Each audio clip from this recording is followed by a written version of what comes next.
अस्सलाम वालेकुम स्टूडेंट्स। आज हम डेटाबेस का लेक्चर नंबर 7 स्टार्ट करेंगे। लेक्चर नंबर 7 का जो टॉपिक है उसका नाम है features of database management system, यानी कि डेटाबेस मैनेजमेंट सिस्टम की खसूसियात।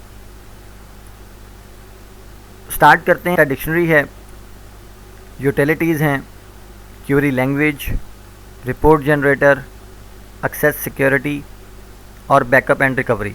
इन 6 फीचर्स को आज हम डिटेल में पढ़ेंगे। सबसे पहले स्टार्ट करते हैं डेटा डिक्शनरी क्या होती है। Data dictionary is a file that stores all data definitions for a database. Data dictionary जो है वो एक फ़ाइल है जिसमें डेटा की डेफिनेशंस को स्टोर किया जाता है। अब डेटा की डेफिनेशंस का क्या मतलब है?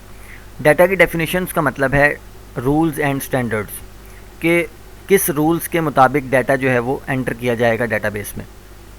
जैसा कि हमने लास्ट टाइम डाटा इंटेग्रिटी को डिस्कस किया था। डाटा इंटेग्रिटी का मतलब यही होता है कि डेटाबेस के अंदर जो डाटा एंटर किया जा रहा है यूज़र की तरफ से, उसको चेक करना कि क्या वो रूल्स के मुताबिक है या नहीं।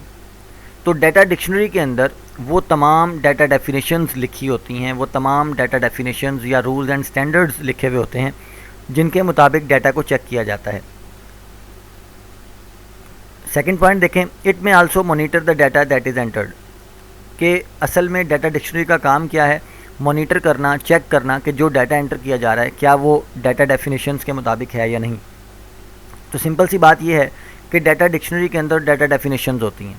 जब भी कोई डाटा एंटर किया जाता है तो डाटा डेफिनेशंस के मुताबिक उसको चेक किया जाता है कि क्या ये डाटा उस डेफिनेशन के मुताबिक है या नहीं। अगर तो वो उस डेफिनेशन के मुताबिक होगा तो उसको एंटर कर लिया जाएगा, अदरवाइज़ जो है वो एरर आ जाता है। थर्ड पॉइंट देखें, it ensures that the data is according to the data definition rules.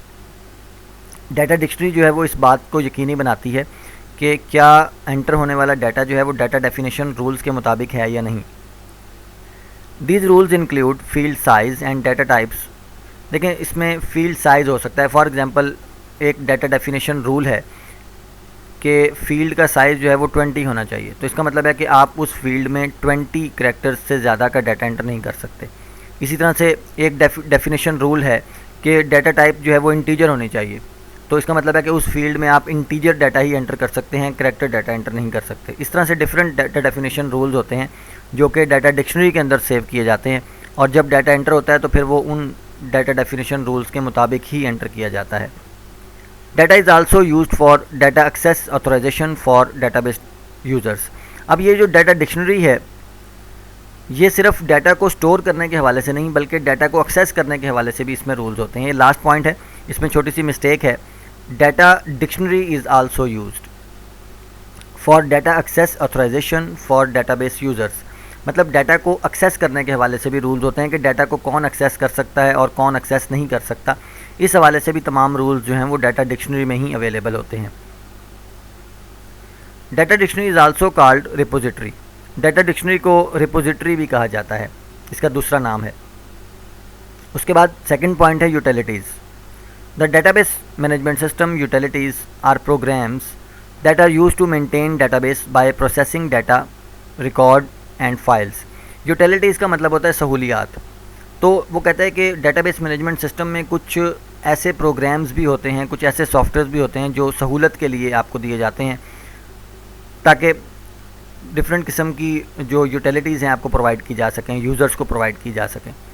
Some utilities are used for backup and recovery procedure. Different softwares में यूटिलिटीज़ होती हैं कि आप अपने डाटा का बैकअप रख सकते हैं और ज़रूरत पड़ने पर उसको रिकवर कर सकते हैं। इस तरह से सिक्योरिटी के हवाले से या डिफरेंट किस्म की यूटिलिटीज़ आपको प्रोवाइड की जाती हैं डिफरेंट सॉफ्टवेयर्स के अंदर।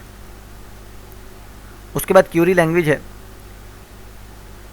A query language is used to perform different operations on the database. Database के ऊपर डिफरेंट ऑपरेशंस परफॉर्म करने के लिए क्यूरी लैंग्वेज का इस्तेमाल किया जाता है। The most popular Curie language is SQL. It stands for structured Curie language. SQL का जो स्टैंड्स फॉर है वो है स्ट्रक्चर्ड क्यूरी लैंग्वेज। सेम ऐसे जैसे आपने C लैंग्वेज पढ़ी है, इसी तरह से ये एक स्ट्रक्चर्ड क्यूरी लैंग्वेज है जो कि डेटाबेस के ऊपर डिफरेंट ऑपरेशंस करने के लिए इस्तेमाल की जाती है। अब वो ऑपरेशंस कौन से हो सकते हैं? जैसे कि डाटा को इंसर्ट करना, डिलीट करना, इस तरह से डिफरेंट ऑपरेशंस हैं। पॉइंट नंबर 4 देखें, the statements of SQL are written in simple English like sentences. English like sentences में ये स्टेटमेंट्स लिखी जाती हैं। सम इम्पॉर्टेंट कमांड्स, इसमें डिफरेंट कमांड्स हैं, जैसे कि आपने कीवर्ड्स देखे सी लैंग्वेज के अंदर, इसी तरह से यहाँ पर कमांड्स यूज़ की जाती हैं, जैसे कि सिलेक्ट है, डिलीट है, create, modify, update and insert. जैसे कि सिलेक्ट का मतलब है कि किसी भी डाटा को सिलेक्ट करने के लिए ये कमांड यूज़ की जाएगी, डिलीट करने के लिए डिलीट की कमांड यूज़ की जाएगी, कोई टेबल आपने क्रिएट करना है तो क्रिएट की कमांड है, डाटा को मॉडिफाई करना है यानी कि चेंज करना है तो मॉडिफाई की कमांड यूज़ की जाएगी, इस तरह से किसी डाटा को अपडेट करना है तो अपडेट की कमांड है, और इस तरह से डाटा इंसर्ट करने के लिए इंसर्ट की कमांड यूज़ की जाएगी। Point number 4, report generator. Reports generator भी जो हैं वो डेटाबेस मैनेजमेंट सिस्टम का हिस्सा होते हैं, मतलब आप डिफरेंट किस्म की रिपोर्ट्स जनरेट कर सकते हैं। A report generator is a program that is used to produce reports. It retrieves data from database and displays it in different formats. लेकिन रिपोर्ट्स क्या होती हैं, जैसे कि आपको एक रिपोर्ट कार्ड दिया जाता है, आपका रिजल्ट कार्ड जो है वो एक रिपोर्ट कार्ड ही होता है। तो वो किस तरह से होता है कि आपका डाटा जो है, तमाम आपके मार्क्स, सब्जेक्ट्स के मार्क्स जो हैं वो सॉफ्टवेयर में एंटर कर दिए जाते हैं, यानी कि डाटाबेस में एंटर कर दिए जाते हैं। अब वो डाटाबेस में डिफरेंट किस्म के ऑप्शंस होते हैं, आप किसी भी स्टूडेंट का किसी भी टाइम रिपोर्ट जो है वो प्रिंट कर सकते हैं। तो ये रिपोर्ट्स ही होती हैं जो डिफरेंट फॉर्मेट्स में जो आपके सामने आप निकाल सकते हैं। Point number 3, the users can produce useful and attractive reports by using report generator.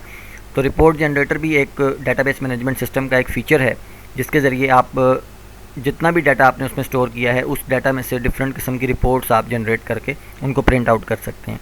Report generator is also called report writer. तो इसका दूसरा नाम जो है उसको रिपोर्ट राइटर भी कहते हैं। पॉइंट नंबर 5 है एक्सेस सिक्योरिटी। सिक्योरिटी के हवाले से हम पहले भी डिस्कस कर चुके हैं। Access security refers to the protection of database from unauthorized access. Unauthorized access का मतलब है कि ऐसे लोग जिनको आप एक्सेस नहीं देना चाहते। अनऑथोराइज्ड मतलब गैर कानूनी, मतलब हैकर्स वगैरह जो हैं वो आपके डाटा को नुकसान ना पहुंचा सकें, या इसके अलावा आप ये कह सकते हैं कि जिसको आपने डाटा को एक्सेस करने की इजाज़त नहीं दी वो डाटा को एक्सेस नहीं कर सकता। इस तरह से डिफरेंट किस्म की सिक्योरिटीज़ जो हैं वो डाटाबेस में प्रोवाइड की जा सकती हैं। सेम ऐसे जैसे मैंने आपको एग्जांपल दी थी कि पीजीसी की एप्लीकेशन में आप लेक्चर्स को सुन तो सकते हैं लेकिन आप उसको डिलीट नहीं कर सके, क्योंकि डिलीट करने की एक्सेस आपके पास नहीं है। तो डिलीट करने के हवाले से आप अनऑथोराइज्ड हैं, क्योंकि आप उसको डिलीट नहीं कर सकते। तो ये डिफरेंट किस्म की सिक्योरिटीज़ जो हैं वो डेटाबेस मैनेजमेंट सिस्टम में प्रोवाइड की जाती हैं ताकि डिफरेंट यूज़र्स डिफरेंट तरह से उसको एक्सेस कर सकें। सेकेंड पॉइंट देखें, the database management system provide several procedures to maintain data security. The security is maintained by allowing access to the database through the use of passwords. Different किस्म के passwords लगाए जा सकते हैं users को access देने के लिए। Different users of database systems में have different levels of access rights. Different users के पास different levels of access rights होते हैं डाटा को एक्सेस करने के लिए। स्टूडेंट्स के पास डिफरेंट किस्म का एक्सेस होता है, मतलब स्टूडेंट्स लेक्चर सुन सकते हैं, डिलीट नहीं कर सकते।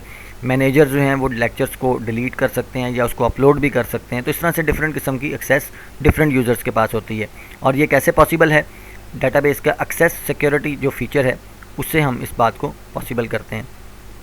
पॉइंट नंबर 6 है last point, backup and recovery.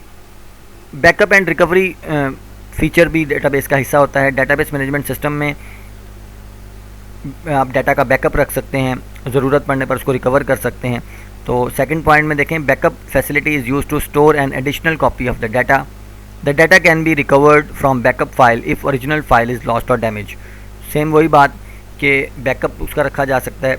कोई भी डेटाबेस मैनेजमेंट सिस्टम का सॉफ्टवेयर है उसमें ये फ़ीचर लाजमी होता है कि आप अपने डाटा का बैकअप रख सकें और ज़रूरत पड़ने पर उसको रिकवर भी कर सकें। तो आज के टॉपिक में यही 6 फीचर्स हमने डिस्कस करने थे। कल इंशाल्लाह हम नेक्स्ट टॉपिक स्टार्ट करेंगे। जज़ाकल्लाह।